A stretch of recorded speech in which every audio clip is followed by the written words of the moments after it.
Mesdames et messieurs, nous allons terminer avec un texte écrit par notre père Coulibaly Khalil. Jusqu'où vont-ils nous conduire? 1. L'éthique décadente. Tout est possible pour une âme qui n'a pas de conscience. Soumaïla Bredoumi, porte-parole du PDCI, s'illustre en bûchant dans un cycle vicieux de mauvaises intentions, servant à surchauffer la toile avec des affaires rocambolesques comme la présence inventée du nombre pléthorique de 400 personnes, prise en charge au Salon de l'agriculture en France par le ministère de tutelle, et la publication d'un audio sur une discussion privée qu'il n'aurait pas dû faire,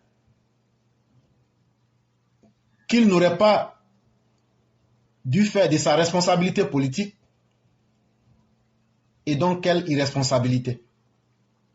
Et donc, l'auteur de l'article, qui est notre père Coulibaly Khalil, pose la question de savoir jusqu'où les opposants ivoiriens peuvent aller quand leur moralité est en plein déclin. Quelqu'un qui a la moralité qui est en train d'être dévoyée. Il dit, mais la première chose qui ne surprend personne, c'est que quand quelqu'un décide d'être un je m'en foutiste, plus rien ne fait honte à la personne. Et Soumaïla Bredoumi est devenu un tel individu qui n'a plus honte de quoi que ce soit.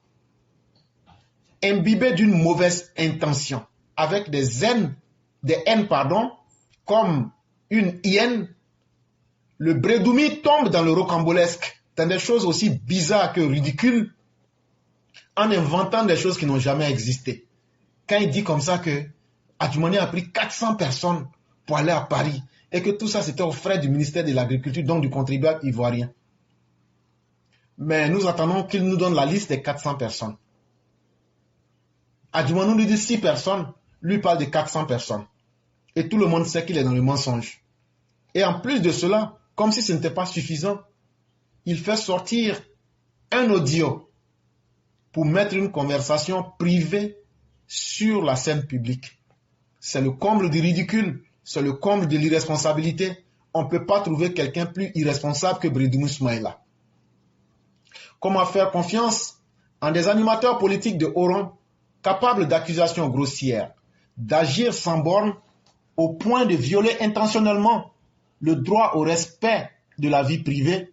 Si de telles attitudes sont en harmonie avec sa pensée, elles sont néanmoins symptomatiques d'un mode opératoire ayant la caution de son mandataire. Comment est-ce qu'on peut comprendre que des gens qui ne sont pas des arrivistes ou même des nouveaux dans la politique,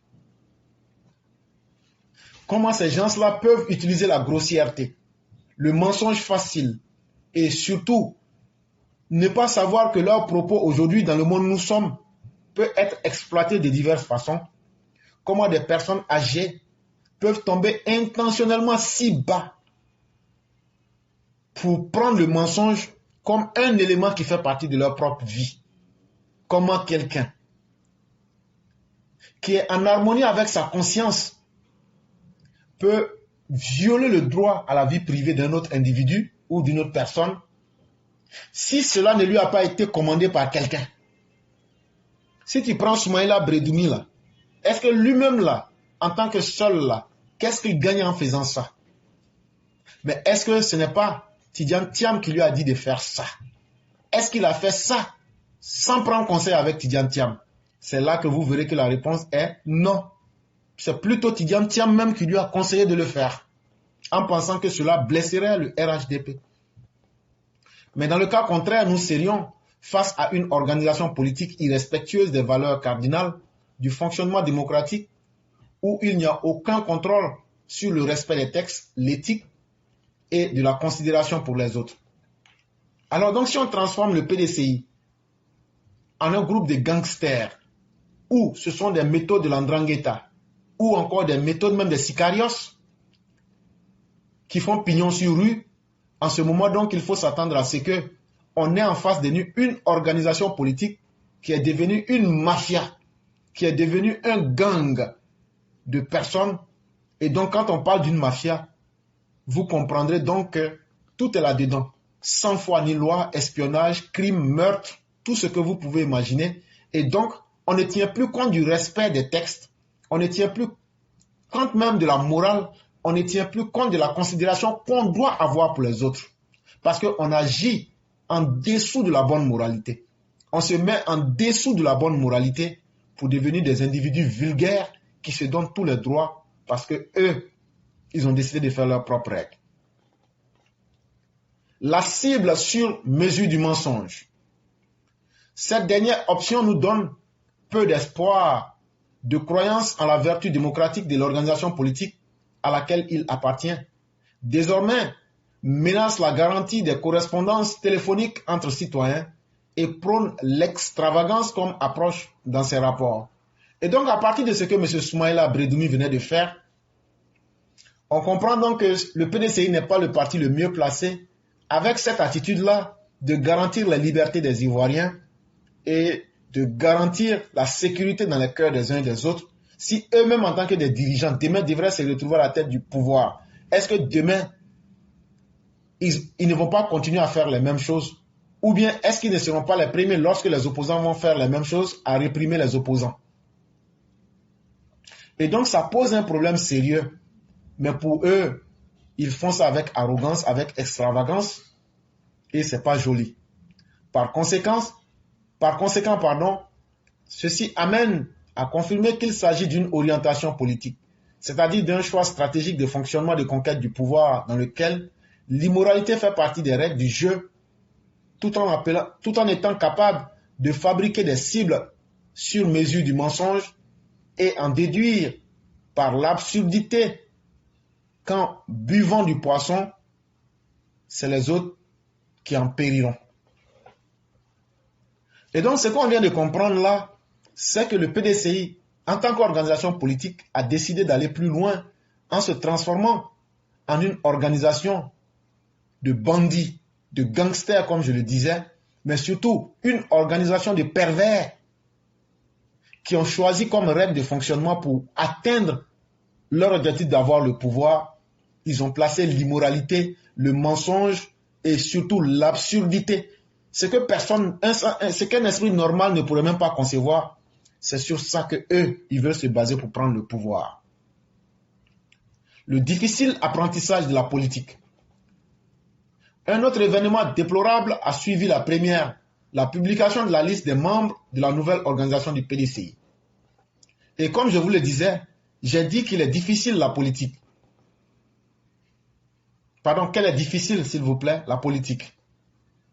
Et que pour la pratiquer, il faut en avoir un minimum de formation. Et là, M. Tidjane Thiam, en manque de formation politique et en manque d'inspiration pour pouvoir évoluer, ne fait que créer les événements malheureux. Et ces événements malheureux, vous serez malheureusement témoin avec moi, c'est la liste des membres de la nouvelle organisation de ce parti. Son président, en vue de reconquérir le lien social perdu avec la majorité des Ivoiriens, a procédé à des nominations au poste d'animation de son organisation. En appliquant les sciences de l'ingénieur, semble-t-il, à un sujet, il aurait fallu plutôt celle des sciences sociales. Le grand ingénieur, nous dit-on, a oublié que dans la vie, là, un ingénieur travaille pour le bien des personnes et que ce sont les personnes qui forment une communauté sociale. Et que quand tu veux collaborer avec les humains, il faut venir vers elles avec une approche humaine, c'est-à-dire une approche sociale, une approche humaine, le respect, la considération, et non rester dans l'arrogance pour dire « toi je t'ai nommé, va là-bas, toi je t'ai posté ici comme des pièces ». Et donc c'était déjà un gros raté de la part de Tidjane Thiam qui n'a pas de respect pour ses collaborateurs. Et chers Ivoiriens, apprêtez-vous, c'est le colon qui vient en plein 16 heures dans la plantation pour venir donner des ordres aux indigènes. En conséquence, le désaveu qui en résulte est multiforme et est l'expression de plusieurs raisons connues, avec pour résultat le refus et le rejet et même la démission. Et donc tout naturellement, c'est ce qui a expliqué le fait que beaucoup de personnes ont soit refusé de participer dans le nouvel organigramme du PDCI, d'autres ont simplement rejeté et d'autres même ont complètement démissionné comme comme par exemple Jean-Louis Billon et d'autres, se sont retirés comme les Dagaré et autres. Cette approche de nommer sans consulter les concernés, c'est se méprendre d'eux et au surplus relève pour certains d'un balbutiement rationnel et pour d'autres relève les fonds d'un malaise de gouvernance et de cohésion interne. Et donc de toute façon, pour celui qui observe, cette manière d'agir avec arrogance et de vouloir traiter les personnes souvent plus âgées que vous et plus expérimentées que vous, Tidiane Thiam, sur le terrain politique, cela revient à utiliser des gens, à les animaliser, à les chosifier, à les diminuer dans les relations humaines. Ce n'est pas parce que tu penses être le centre de la terre que tu l'es forcément. Et surtout quand on ne considère pas les autres, ça finit par prouver qu'au sein du PDCI même, il y a une mauvaise gouvernance et ça commence déjà avec les méthodes même de Thiam. Et ça fait qu'au niveau même de la cohésion interne, ce parti-là ne se porte pas bien. Sa dynamique de gestion des ressources humaines évoque une approche prosaïque sous influence et une discontinuité rationnelle avec certains membres du parti. Et donc simplement, ça veut dire que si tu n'arrives pas à contrôler, à connaître et à savoir comment utiliser les ressources humaines qui sont à ta disposition, ça veut dire que toi-même, tu n'as pas les qualités même de quelqu'un qui sait gérer les hommes. Avant de gérer la Côte d'Ivoire, le petit PDCI qui est en face de toi, regarde et tu n'as pas de modèle de gestion. Parce que tu veux te couper de modèles anciens, mais en même temps aussi, tu n'as pas une solution pour convaincre les uns et les autres. Et c'est ça qui fait que donc il y a une cassure et les gens ont fini, les plus intelligents et ceux qui ne sont pas des extrémistes, je vais dire tribaux, ou bien encore ceux qui ont pris de l'argent parce que tu as payé leurs cotisations et autres. Ces personnes ont dit, bon, ça suffit. Ces indices de manque d'autogouvernance pourraient être considérés comme les conséquences de son accession corrompue en tant que président du PDCI, où il n'y a pas eu pas mal de frustration. Et donc tout naturellement, quand on regarde que toi-même tu ne peux pas gouverner et tu ne peux pas, les moyens qu'on a mis à ta disposition, tu ne peux pas les gérer. Mais on comprend donc que, comme on le dit ici, ton intronisation à la tête du PDCI, c'est la suite, c'est la conséquence naturelle du fait que tu n'es pas préparé à la gestion. Tu n'es pas préparé à gérer une machine politique. Parce que ton accession à la tête de cette machine politique, le PDCI, ça s'est fait sur fond de frustration. Et dans un parti où il y a la frustration, c'est la division. Les contre-valeurs. La déclaration de Tidiane Thiam par ailleurs, qu'un pays ne peut se développer avec la dette, est en contradiction avec ses propres thèses sur ce sujet. Et donc après encore, il allait faire une erreur politique très grave en disant qu'un pays qui veut se développer là, que le pays ne se développe pas avec la dette. Or, lui-même, il se contredit en disant ça. En tant que banquier, son rôle a été de trouver de la liquidité pour financer le capital ou l'investissement d'une clientèle englobant des particuliers, des entreprises et des organismes gouvernementaux. Lui-même, Thiam, là, il dit qu'il est banquier à ses heures perdues, ou bien à ses rares heures de lucidité. Concédons-lui ce qu'il veut. Mais quand on dit que tu es un banquier, là, qu'est-ce que tu recherches? Tu recherches de la liquidité pour financer le capital. Tu recherches de l'argent pour financer des projets ou des entreprises ou des gouvernements.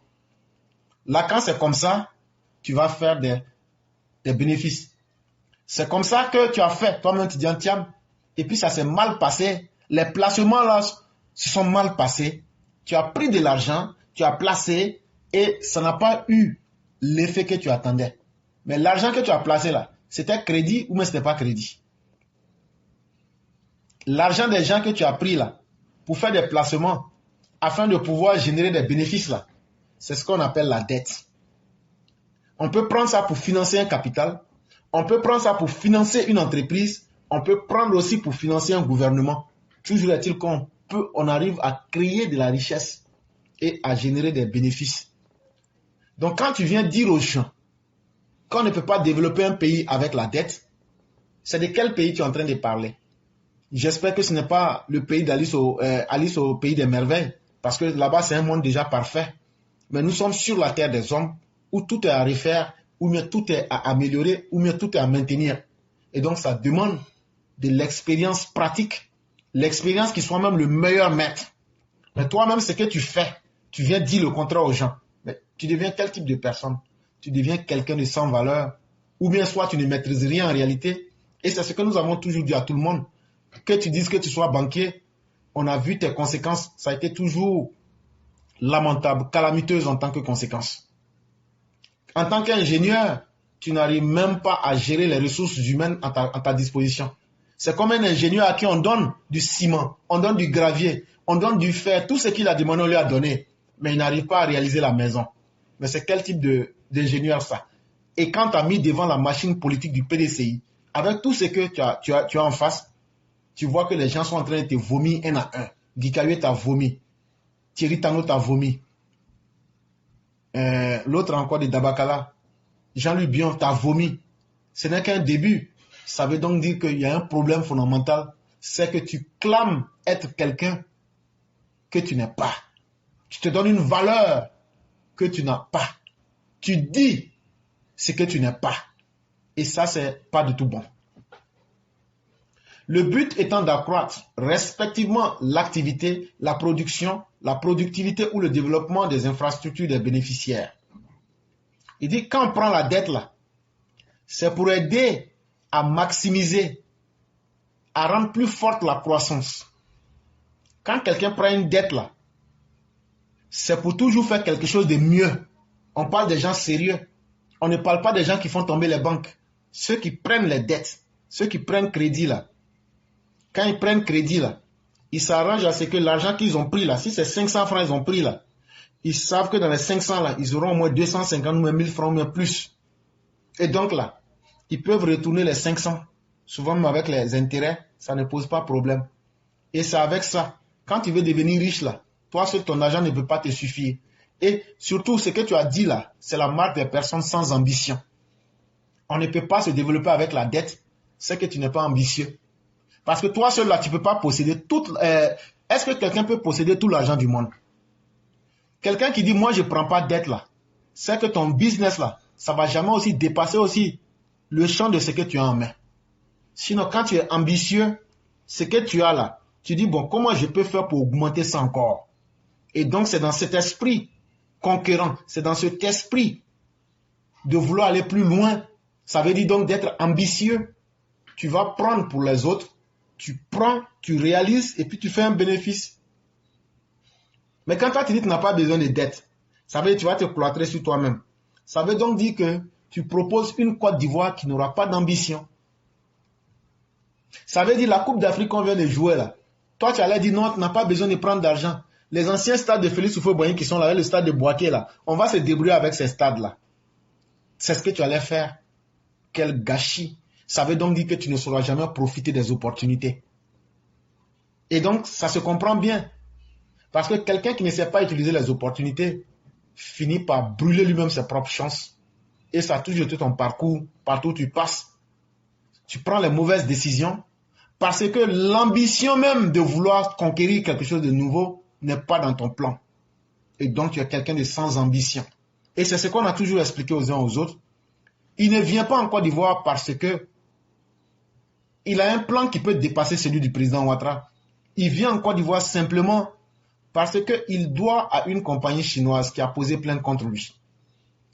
Ici aux États-Unis, à New York ici, ils ont posé plainte contre lui. Il a gâté l'argent des gens. En Europe, même chose. C'est trop de milliards.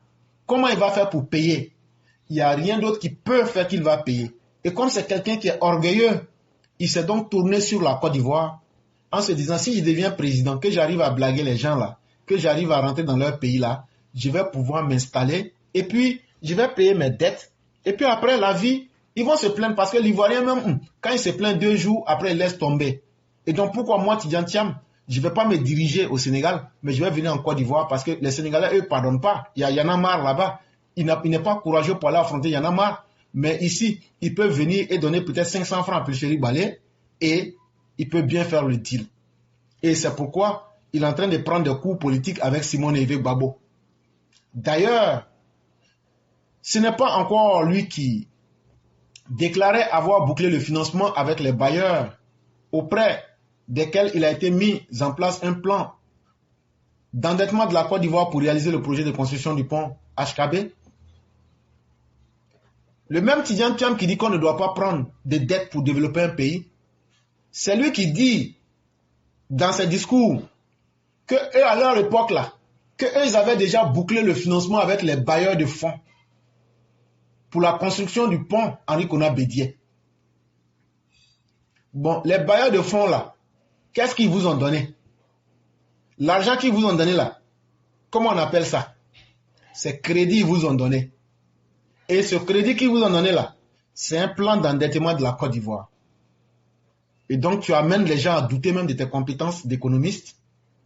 Il faut beaucoup faire attention.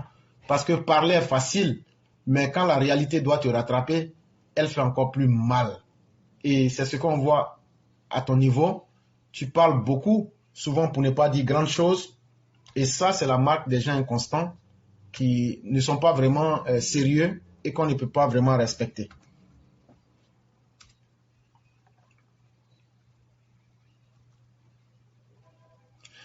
Ce contrat de concession qui a été signé en 1997 avec la société Bouygues, dont il s'attribue la paternité, est en réalité un projet qui figurait dans les annales de 1952 du plan d'urbanisme Badani dans le cadre de la transformation d'Abidjan en ville industrielle.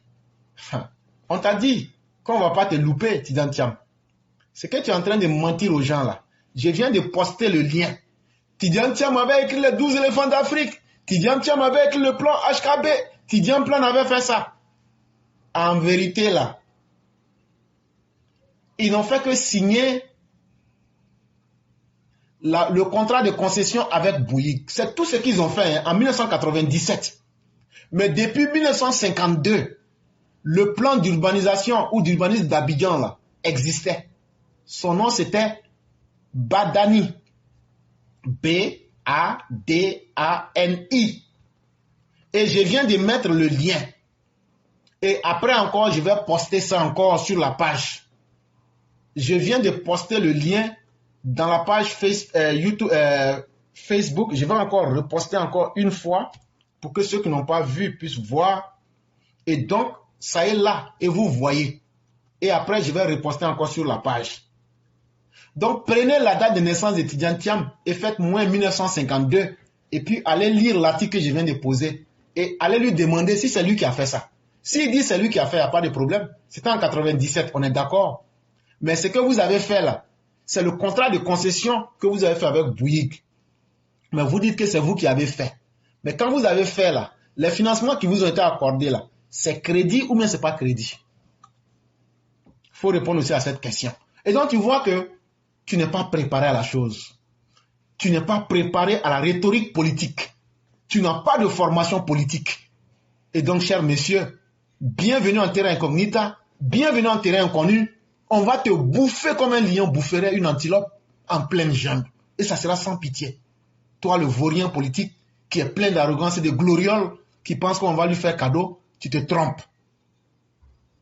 Retenons enfin que Tidjane Thiam n'est ni le visionnaire du pont Rivera Marcori ou HKB et que c'est avec la dette qu'il avait planifié son financement qui malheureusement n'a pu se faire faute du putsch de 1999.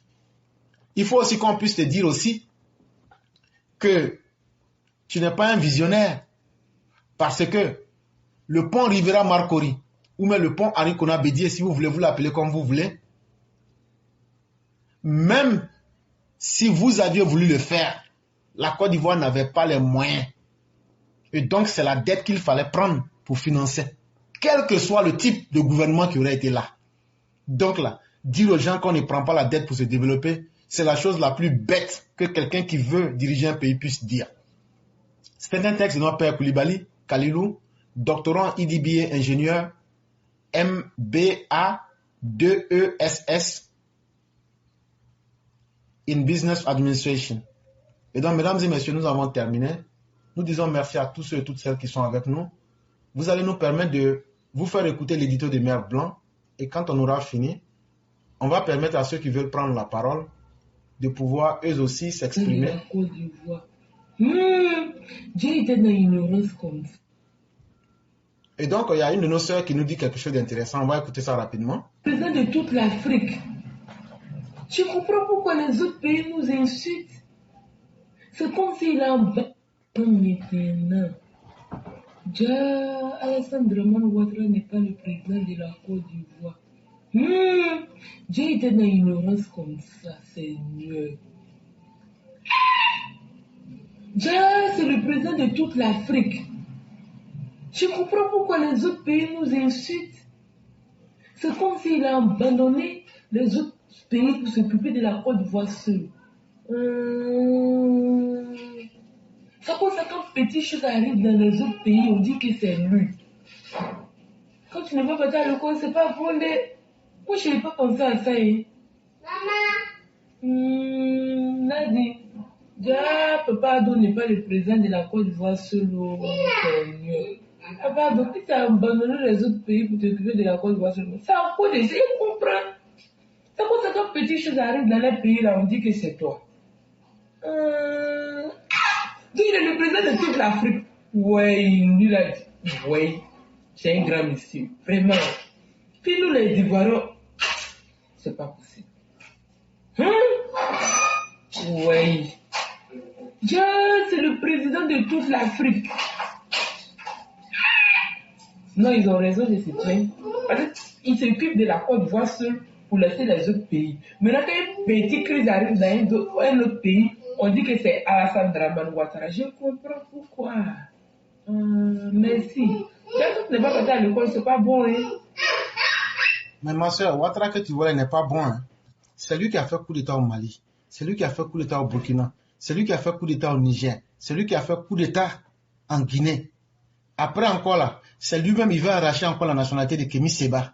C'est lui qui a fait venir Wagner en Centrafrique. Après encore là, c'est lui qui avait tué Kadhafi. Mais les gens ne savent pas, mais moi je le toque. Après encore là, c'est lui qui a fait que les sauterelles sont venus au Mali la dernière fois là. Tu as vu ça, non? C'est ça. Les sauterelles là, c'est lui-même, il s'est transformé. De la manière tu vois, il est vieux là. C'est comme ça qu'il se transforme. Il s'est transformé en sauterelle pour bouffer les 1000 qui sont là-bas. On a demandé aux sauterelles là, mais pourquoi vous avez fait ça? Il répond. Il là, c'est Ouattara. Il dit non, que lui veut transformer le Mali en champ de 1000. On dit, mais ce que tu fais là, c'est pas bon, hein. On n'a même pas encore fini de faire ça encore là. Il allait là. Il y avait des cargaisons de manger qui devaient quitter le Burkina pour aller au Niger là. Il allait arracher ça pour donner ça aux Maliens. Ils ont bloqué ça. Il a fait tout ça là. Tu sais, quand tu es le président de l'Afrique là, c'est un grand boulot donc c'est pas facile. Mais toujours est-il qu'il est mieux d'être le président de l'Afrique que d'être le président de l'AES. Et donc là, c'est pourquoi tout le monde l'insulte. Mais lui, il est là, il dit rien, et puis il est toujours heureux. Ça, c'était pour faire dans le comique. Mais soyons un peu plus intelligents, c'est vraiment important pour chacun d'entre nous. Et donc, on va écouter l'édito de Mère Blanc, et quand on aura fini, on va laisser la parole aux uns aux autres. Bonjour éclaireur Pro-Vérité, bonjour à tous mes condisciples de la classe éclaireur Pro-Vérité. Mon édito aujourd'hui a pour titre La nouvelle ère promise. Elle était promise, cette ère que nous appellerons symboliquement du nom de son auteur, l'époque Soumaïla Bridoumi. Elle viendra compléter cette triste liste de l'article 125 du écrivez et gardez, du concept du oui et du mensonge d'État et que sais-je d'autre. D'aucuns s'indignent en arguant que Bridoumi a fait fort. Cependant, nous, élèves de la classe éclaireur Pro-Vérité, ne sommes aucunement surpris. Au contraire, nous nous félicitons de ce que l'enregistrement du ministre Adjoumani à son insu par le sieur Bridoumi ne porte pas sur un sujet top secret qui pourrait compromettre le pays. Pourquoi ne sommes-nous pas surpris? Eh bien, parce que Éclaireur Pro-Vérité avait déjà fait savoir que Tidiane Thiam s'était rendu coupable d'une action quasi similaire, se livrant à une activité moralement basse sur un public cible, qu'il fliquait à ne point finir. Et nous écrivons, nous l'attestons, Ismaël Bredoumi s'est inspiré de son patron Tidiane Thiam. Réjouissons-nous donc du flop de cet enregistrement, car il a permis à chacun de nous de comprendre que la méchanceté a franchi un certain seuil dans le milieu politique. Combien de personnes ont-elles ainsi été enregistrées à leur insu? Et si la présidentielle de 2025 était celle des cassements de papeaux, comme on le dit au pays, nous les EPV demandons qu'il soit mis rapidement un terme à cette pratique indécente et exigeons que son auteur, Sieur Bredoumi, s'explique pour son attitude scandaleuse. Cela pourrait sensibiliser son patron Thiam. En attendant, souriez, vous êtes enregistré. À bas la méthode lâche Bredoumi. Au suivant.